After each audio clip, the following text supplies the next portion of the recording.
Hello, hello. Alors, petit tirage intemporel. Donc, si vous tombez sur cette vidéo et que vous avez cliqué dessus, déjà, félicitations, excellente idée. Et surtout, c'est que peut-être ce message vous est destiné. Je vais vous donner le choix entre 3 tirages. Je ne vais pas mettre de pierres parce que je pourrais, hein, mais je me souviens plus de leur nom. Alors celle-là, ça va, mais les autres, je m'en souviens pas. Du coup, ça fait tâche. Alors, on va faire ça vraiment à la bonne franquette. Tirage numéro 1, tirage numéro 2 ou tirage numéro 3. Petit tirage en croix, avec tout d'abord un petit chakra qui mériterait d'être débloqué, et ensuite, donc avec l'oracle des esprits sauvages, magnifique oracle, qu'il faudrait que je présente d'ailleurs une fois, et puis une carte du tarot Landscape, qui présente uniquement des animaux. Il n'y a pas d'humains dans ce tarot. Voilà les loulous. Je vous laisse choisir entre le 1, le 2, le 3. Et c'est parti. Coucou.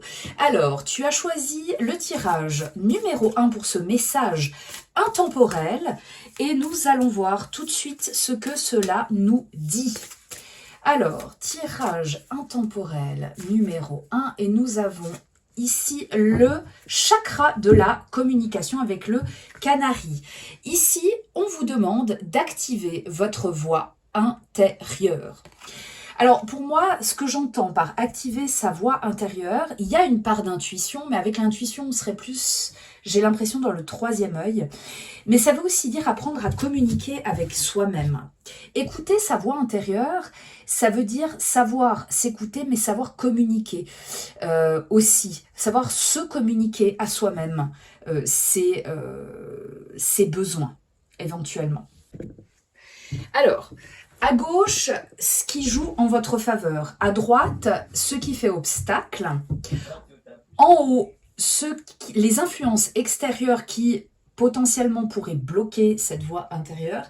Et en dessous, l'évolution sur le long terme. Et enfin, je mettrai une carte par-dessus qui fera office de conseil. Alors, les éléments qui jouent en votre faveur. Les éléments qui jouent en votre faveur. Alors, nous avons ici la force, l'âme majeure. Personnellement, mais ça me regarde et vous êtes tout à fait libre hein, de penser pareil ou non. Pour moi, quand on tire une lame majeure, ça augmente un peu la puissance de cette force. En soi, enfin de cette carte, pardon, mais là du coup c'est la force. Ce qui fait qu'on retrouve hein, ces lames majeures un petit peu diffusées dans les mineurs. Pour moi, là, c'est vraiment l'essence. C'est-à-dire que vous faites preuve d'une force mentale, spirituelle, et surtout, je pense aussi d'une force sociale, parce que là, on est dans le chakra de la communication. Donc, qui dit communication dit relations sociales. Donc, vous êtes doué pour ça. Maintenant, il faudrait appliquer cette qualité à vous-même. Ce qui fait obstacle. Ce qui se trouve, on va dire, en vous et qui fait obstacle, enfin je dis, on verra. Ah ben la grande prêtresse, aïe aïe aïe, là aussi, hein, là aussi. Alors, la grande prêtresse, regardez comme la carte, hein, je vais juste vérifier. Ouais, non, mais c'est d'une beauté ce jeu, magnifique. La grande prêtresse, c'est la carte du secret, c'est la carte du mystère, c'est la carte, on va dire, de l'étude. Mais dans son sens inversé, eh bien, il y a peut-être des troubles dans l'analyse que vous faites de vous-même. Peut-être que l'introspection que vous faites n'est pas optimale, il manque des choses. Et je pense que c'est parce que vous avez une perception de vous-même qui est erronée, qui est peut-être sévère. Et du coup, qui n'est pas objective. Par conséquent, ça va bloquer votre voix, ça va empêcher, pardon, votre voix intérieure de s'exprimer vous. Hein. La voix intérieure, ça peut être effectivement l'intuition, ça peut être aussi vos besoins, etc. Les éléments extérieurs qui contribuent à bloquer ce chakra, ou ouais, le bloquer, je dis pas qu'il est totalement bloqué, hein, mais juste, peut-être ça serait bien de travailler dessus. L'as de pentacle. Alors, si vous êtes peut-être Ouais, alors là, j'ai une chose qui me vient à l'esprit, vous voyez. L'As de Pentacle, c'est l'opportunité, bien sûr. Ça peut être un petit gain d'argent. Moi, je vois vraiment quelqu'un qui serait en demande d'emploi et qui, bah, du coup, lors des entretiens, va chercher à se vendre. Par conséquent, il va un peu mettre un masque. Voyez, moi là j'ai un peu cette sensation, pour saisir les opportunités, vous êtes prêt à vous masquer au point de peut-être vous trahir vous-même. Alors vous allez me dire en quoi ça vient de l'extérieur. Bon, là, c'est clair que si vous décidez de vous masquer, ça vient de vous, mais en soi, c'est un peu ce que la société nous demande, hein, de correspondre à un certain profil. Et c'est pour ça qu'on a d'ailleurs des lettres de motivation déjà toutes faites, qui se ressemblent toutes, etc. Donc il y a l'idée ici qu'il faut rentrer dans un moule au point peut-être de s'oublier soi-même. Alors là, je dis l'opportunité du travail, ça peut être autre chose, hein, ça peut être, je sais pas, vous essayez de percer sur les réseaux sociaux, vous essayez peut-être de conquérir quelqu'un. Alors là, ça serait plus dans la coupe, hein, mais bon, pour moi, là, il y a vraiment l'idée d'obtenir quelque chose avec cet as de pentacle. Alors, l'évolution sur le long terme, qu'est-ce que ça va donner tout ça? Si vous le débloquez ou pas, on va voir. Alors, sur le long terme, on a le 7 d'épée. Alors ici, le 7 d'épée, de base, dans un Rider-Waite, il y a l'idée du manque, l'idée du vol. On vous prend quelque chose. Et vous voyez ici ce kangourou. Alors, je ne suis pas une spécialiste des kangourous, mais de base, ils évoluent quand même dans des environnements assez arides. Là, j'ai un peu l'impression qu'il est perdu, hein. Donc, il y a, et peut-être, d'ailleurs, qu'il est observé. On voit qu'ici, le point de vue, hein, il y a peut-être quelqu'un qui est caché derrière cette pierre qui fait qu'il le voit, voilà. Il lui vient peut-être pas en aide, parce que bon, on a beau être fait pour le désert, on a quand même besoin d'eau. Je sais, j'ai quand même l'impression qu'il est un petit peu désorienté, ce pauvre kangourou. Et on le comprend parce que là, il n'y a pas vraiment de point de repère. Donc, si ce chakra n'est pas vraiment développé, forcément, vous allez vous perdre vous-même. Vous allez ne plus savoir qui vous êtes, typiquement. Donc, faites très attention à vraiment vous écouter. Ce qui n'empêche pas d'entrer en communication avec les autres, bien sûr, et de continuer à écouter les autres aussi. Mais vous devez aussi vous écouter, hein. Cette générosité peut-être que vous avez à écouter les problèmes des autres, eh bien, appliquez-la. Je suis désolée, je postillonne, hein, c'est pour ça que j'essuie, c'est dégueulasse.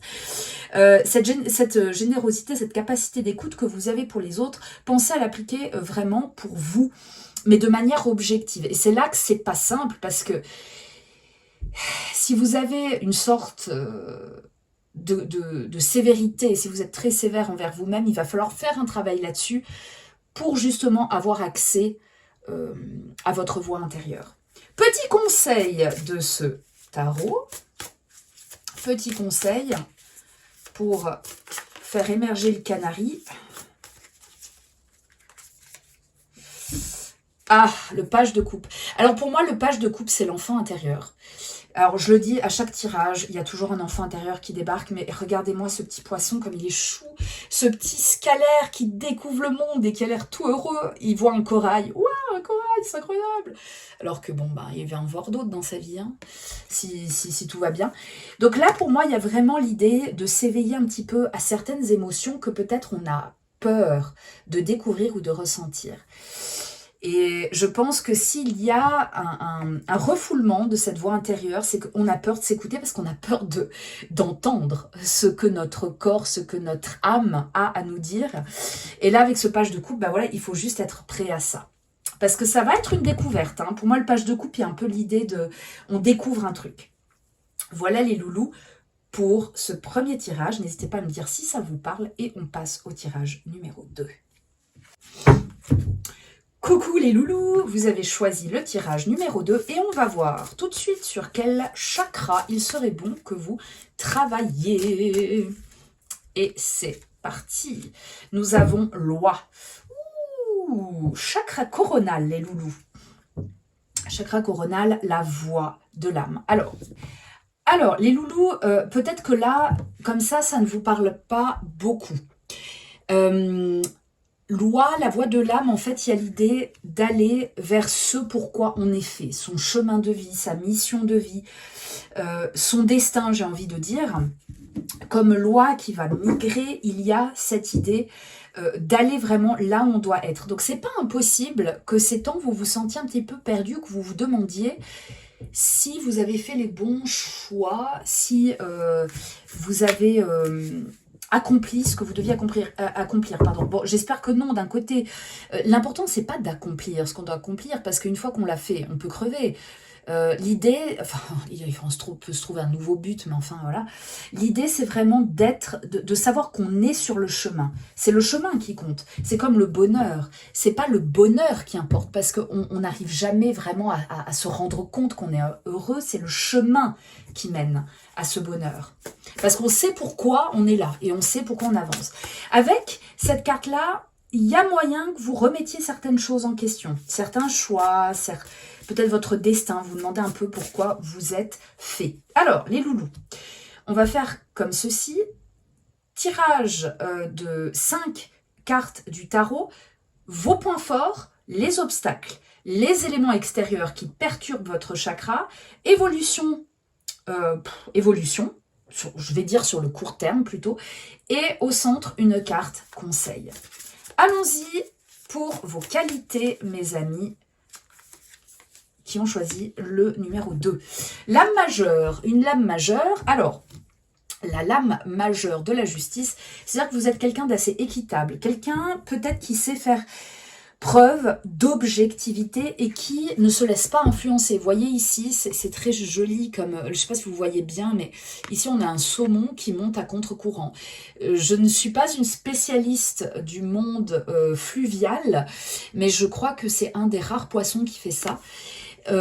Voilà, donc c'est-à-dire que vous n'avez pas peur d'aller à contre-courant. Vous vous attendiez à cette métaphore, mais vous n'avez pas peur en fait du jugement des autres à partir du moment où vous êtes sûr que c'est la bonne chose. Donc ça, c'est une excellente qualité. C'est même indispensable en fait pour ce genre de chakra. Et pourtant, malgré cette grande qualité qui est sortie en lame majeure, eh bien, il y a quand même des obstacles. Nous avons ici comme obstacle, et pas des moindres, je tire que des lames majeures, hein, la tour. Alors, la tour, c'est le désastre, c'est tout ça. Alors, peut-être qu'actuellement, regardez quand même le message positif de cette lame. Hein. Je suis obligée de vous montrer ce tarot, il est trop beau. Parce que, usuellement, la tour est représentée en feu, c'est un désastre, c'est quelque chose qui arrive de manière assez subite, qui crée une remise en question, voilà, parfois on n'est pas prêt à ça, et là vous voyez, qu'est-ce qu'on voit? On voit tout simplement un oiseau qui prend son envol, lui qui était dans l'ombre, bam, il renaît, donc il y a cette idée de peut-être d'un désastre, d'une grande nouveauté qui est arrivée, qui fait que provisoirement, là maintenant vous êtes à un carrefour. Alors ça ne va pas parler à tout le monde, mais j'ai un peu cette impression que vous êtes dans un carrefour. Est-ce que vous devez migrer, hein? D'ailleurs, vous voyez qu'on a quand même 2 fois des oiseaux hein, qui apparaissent ici. Est-ce que vous devez migrer ou pas? Il y a un choix ici qui s'impose, un choix qui risque de bouleverser votre vie, pour le meilleur ou pour le pire. Mais au vu de la qualité que vous avez, mes amis les oies, je pense que votre jugement sera le bon. Là, comme ça, j'ai un peu cette impression que quoi que vous fassiez, ça sera pour la bonne cause. Et du coup, il y a un chamboulement, mais un chamboulement qui risque quand même d'être plutôt bon. On va voir ça. Qu'est-ce qui vous bloque encore qui vient de l'extérieur?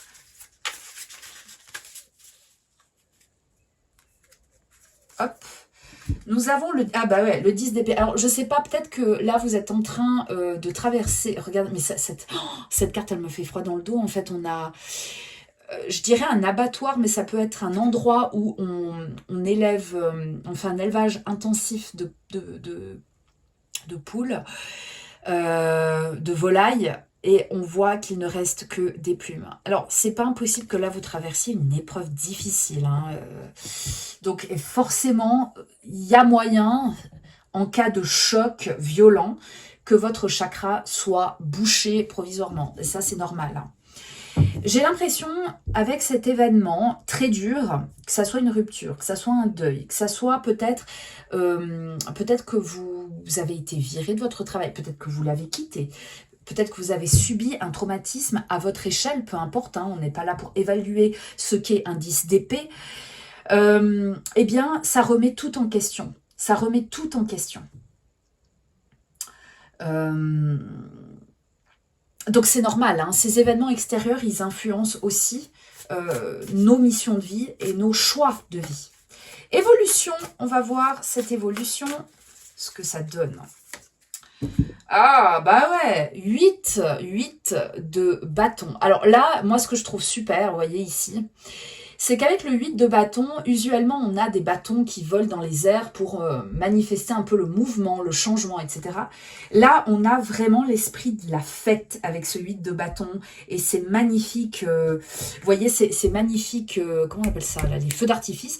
Ici, on a un caméléon, le caméléon qui a cette grande faculté de s'adapter et qui, sur son dos, reflète un petit peu les couleurs, les différentes couleurs de ces feux d'artifice. Donc moi, ce que je perçois ici, mes amis, si vous avez choisi ce tirage et qu'il vous parle, c'est qu'il y a effectivement des choses difficiles qui se passent actuellement, qui chamboulent votre vie, mais comme vous êtes des personnes très justes, qui a une grande capacité aussi à évaluer la situation et à vous adapter et à avancer, les choses vont se décanter assez vite. Vous allez réussir, il faut juste accepter les passages à vide. Petit conseil pour nos oies. Hop. Le conseil, c'est le chevalier de coupe. Le chevalier de coupe, c'est aussi celui qui est dans l'action. C'est celui qui... Alors, c'est un peu le prince charmant, etc. Mais c'est vraiment celui qui va au-devant de ses émotions. Celui qui se rend serviable. Celui qui aide les autres. Peut-être qu'ici, c'est un message de décentration. Si vous avez des problèmes par rapport à ce qui se passe chez vous, peut-être essayer de sortir de vous. Alors, il faut prendre soin de soi, bien sûr. Mais pour moi, le chevalier de coupe... En conseil à l'endroit sous sa forme lumineuse, c'est vraiment celui qui va venir au secours de la veuve et de l'orphelin, celui qui va aider. Peut-être que dans ces obstacles qui vous assaillent actuellement, peut-être, eh bien, il y a peut-être d'autres personnes qui souffrent encore plus ou qui ont moins, pas qui souffrent plus, non, mais qui ont moins de ressources que vous. Et c'est là que peut-être ça pourrait valoir la peine d'intervenir. Voilà, n'hésitez pas à me dire si ce tirage vous parle. Moi, je vous fais des gros bisous et je vous dis à bientôt. Bye bye. Coucou, vous avez choisi le tirage numéro 3 et nous allons voir tout de suite quel est le chakra sur lequel vous devez travailler, mes chers amis. J'ai tellement l'habitude de dire mes amis les Capricornes, mes amis je sais pas quoi, donc là je sais pas quoi dire. Alors, sur quel chakra, pour ce tirage numéro 3, sur quel chakra devez-vous travailler? Ah, oh, ça c'est mon préféré celui-là, j'adore. Nous avons ici le chakra du troisième œil avec le corbeau, les messages. Intuitivement, je dirais ici qu'il faut que vous soyez à l'écoute des signes, ce qui est plus facile. Alors des signes, pas l'animal, hein, des signes qui viennent de l'extérieur. Peut-être vous écoutez aussi. Donc, il faut vraiment que vous soyez en phase avec ces signes, avec votre spiritualité aussi. Ça, c'est important. Alors, vous allez me dire spiritualité, vous n'êtes peut-être pas croyant, peut-être... c'est pas important, c'est pas ça. L'idée, c'est vraiment de trouver quelque chose qui permette d'aligner en fait votre corps et votre esprit pour que tout puisse avancer en même temps sans problème. Vous avez peut-être déjà eu cette sensation qu'on ne peut pas se concentrer sur quelque chose parce qu'il y a trop de brouillard dans notre esprit. On ne sait pas trop d'où ça vient. Alors, avec les écrans maintenant, je pense que ça vient de plus en plus. Mais il y a parfois une sorte de brouillard qui nous empêche de lire en nous-mêmes. Moi, je le vois par exemple quand je fais des tirages. Il y a parfois des tirages où vraiment impossible de faire parler les cartes parce que tout simplement j'ai un peu mal à la tête, je suis embrouillée, j'ai autre chose en tête, etc. Et je me rends compte que ça n'est pas le bon moment pour faire ça. Mais il faut les créer ces moments parce que si on ne dissipe pas le brouillard qu'on a dans notre esprit, eh bien les messages les messages, les messages divins, les messages, on va dire, de l'univers, ben on ne peut pas les recevoir. On est un peu comme des canaux bouchés. Alors, nous allons voir maintenant avec le tarot. Déjà, quelles sont vos forces pour libérer ce chakra? Quelles sont vos faiblesses, les obstacles? Ce qui vient de l'extérieur, qui bouche éventuellement ce chakra. L'évolution. Et enfin, une carte conseil que je mettrai sur la carte du corbeau. Alors, voyons tout d'abord vos qualités, mes amis, les corbeaux. Du coup, je vais vous appeler les corbeaux. Vos qualités. Hop. Vos qualités. Alors, le page de coupe. Alors, je l'ai tiré avant, cette carte, en carte conseil. Donc, ça veut dire, votre grande qualité, c'est que vous êtes ouvert à ressentir des émotions nouvelles. Donc, vous n'avez pas trop peur au niveau des émotions, ce qui est quand même plutôt pas mal parce qu'effectivement, ça montre que vous avez probablement pas peur vu que vous savez gérer ces émotions. Que ça soit une... Alors, je ne veux pas trop m'avancer, hein, c'est plus facile à dire qu'à faire, mais voilà, vous n'allez pas partir en dépression suite à une rupture, ou du moins pas une dépression sévère. Vous êtes curieux aussi, il y a une certaine curiosité à ressentir les choses et donc peut-être à communiquer avec les gens, ce qui peut probablement vous aider aussi à vous reconnecter. Peut-être vous avez besoin de sortir un petit peu, hein, mes amis les corbeaux, ça pourrait faire du bien. Alors c'est pas le 3 de coupe, mais voilà, pour moi le page de coupe c'est un peu l'enfant, celui qui a besoin de s'épanouir, de s'amuser un petit peu pour développer ses capacités. Ce qui fait obstacle, alors ce qui fait obstacle, nous avons ici le 6 de coupe. Alors, le 6 de coupe, c'est la générosité. Ici, on voit que cette générosité se manifeste à travers l'abondance. Alors, là, du coup, ce message, je dirais qu'il demande, dans un sens inversé, hein, dans une part d'ombre, faites attention à ne pas trop donner. Faites attention à ne pas trop donner de votre énergie. Hein. Je parle de ça parce que c'est peut-être ça qui vous empêche de voir clair dans ces messages qu'on vous envoie, dans les signes que l'univers vous envoie, parce que vous êtes un petit peu trop occupé ailleurs. Alors du coup, là, il faudrait tempérer. Hein. C'est une grande qualité de pouvoir ressentir des choses nouvelles, etc., sans avoir trop peur, mais d'un autre côté, peut-être là, il faudrait se reposer. Donc ça entre en contradiction avec ce que je vous ai dit avant, je me corrige. C'est pas grave, hein. Après, je pense qu'on peut quand même sortir sans pour autant abuser. Parce que là, j'ai l'impression qu'il y a un vampirisement qui se fait, mais un vampirisement voulu de votre part, probablement. Enfin, on va voir. De l'extérieur, quels sont les éléments extérieurs qui vous empêchent de... Enfin, qui bloqueraient ce chakra du 3e œil?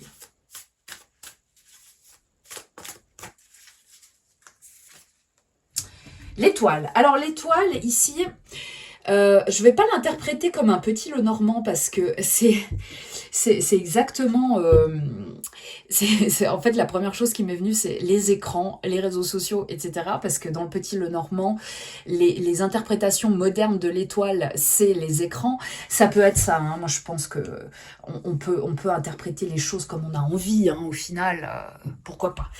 Mais là... Dans l'étoile, pour moi, il y a un manque de sérénité. C'est-à-dire qu'il y a peut-être des gens qui vous mettent une certaine pression et qui vous empêchent justement d'être serein, ce qui peut créer une sorte de brouillard chez vous.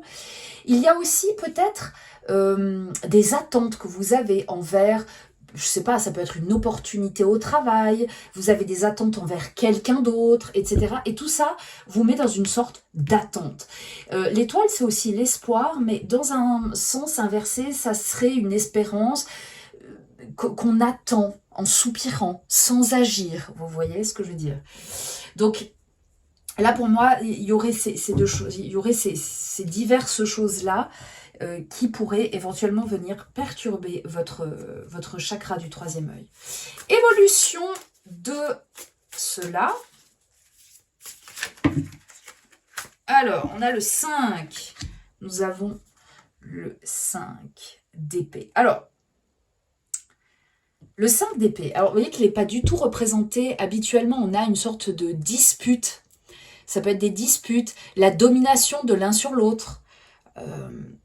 Ici, vous voyez, il y a quand même quelque chose d'assez intéressant dans cette représentation du 5 d'épée. Ici, vous avez, je sais pas ce que c'est comme... c'est pas c'est quoi ce machin, peu importe, qui se nourrit du lichen. Alors, c'est pas du lichen, c'est du laurier. Non, c'est pas du laurier. Une plante, enfin bref. Il avance, il voit pas qu'après, il va se faire bouffer par l'oiseau, qui est là-haut, qui de toute façon va triompher. Quoi qu'il en soit, il va triompher parce que dans la chaîne alimentaire, il est au-dessus de lui. Il y a un côté un peu, vous voyez, c'est comme ça, c'est la loi de la nature. Alors, moi, j'ai envie de dire que, effectivement, si on n'essaye pas de mettre un petit peu le holà sur ce vampirisme qui, moi, selon moi, a l'air d'être... plutôt centré vers l'extérieur, à des attentes, etc. Ce chakra ne va pas se débloquer. Il faut vraiment trouver des compromis. Hein. Le 5 d'épée, pour être contrecarré, il faut trouver des compromis, que ce soit au travail, que ce soit avec les autres, que ce soit avec vous-même. Si par exemple vous vous mettez la pression pour ressembler à, je sais pas, une youtubeuse ou une influenceuse, etc., mais que visiblement, malheureusement, vous n'êtes pas blonde naturellement, vous ne faites pas du 36, etc., il y a un moment donné, ce serait peut-être bien de trouver un compromis pour, à défaut d'atteindre un idéal inaccessible, essayer de s'en rapprocher en acceptant le fait de ne pas avoir exactement ce que l'on veut. Il y a des compromis à trouver, si on ne les trouve pas, ce chakra va rester bouché. Conseil, alors là il y avait déjà un petit conseil, mais on va tirer une autre carte. Petit conseil pour vous, mes amis les corbeaux, le fou. Alors, ici dans ce cas-là, le fou, pour moi, il invite à un reset. Un reset, c'est-à-dire, vous avez vu d'ailleurs, petite parenthèse, dans cette carte, il n'y a pas d'humain. Il y a juste, je ne sais pas si c'est un coyote, un chien, un loup, tout seul, qui se dirige vers la nouveauté, vers l'avenir. C'est formidable, j'adore. Pour moi, là, ça veut dire qu'il faut tout réévaluer. Vos attentes, votre travail, votre cheminement, ce qui bouge ce chakra et ce qui vous empêche justement de recevoir des messages de l'extérieur. En fait, c'est un peu comme si vous étiez dans une bulle. C'est peut-être que vous n'avez pas les attentes, les bonnes attentes. Peut-être que vous vous laissez faire. Peut-être qu'il faut trouver des compromis aussi avec l'extérieur. Il faut se recentrer un petit peu sur soi-même, mais voyez, il faut mesurer, c'est-à-dire à la fois aller vers l'autre sans pour autant se donner trop et risquer de s'épuiser. Pour moi, avec le fou, il y a une sorte on réévalue vraiment tout. Au niveau de l'énergie, au niveau du travail, au niveau sentimental, tous les domaines de la vie. Essayez de voir qu'est-ce qui vous prend le plus d'énergie et qui vous empêche d'être aligné. Voilà mes loulous. N'hésitez pas à me dire ce que vous en pensez. Moi, je vous fais des gros besos. Et je vous dis à bientôt pour un autre petit message intemporel. Bisous, bisous, bisous.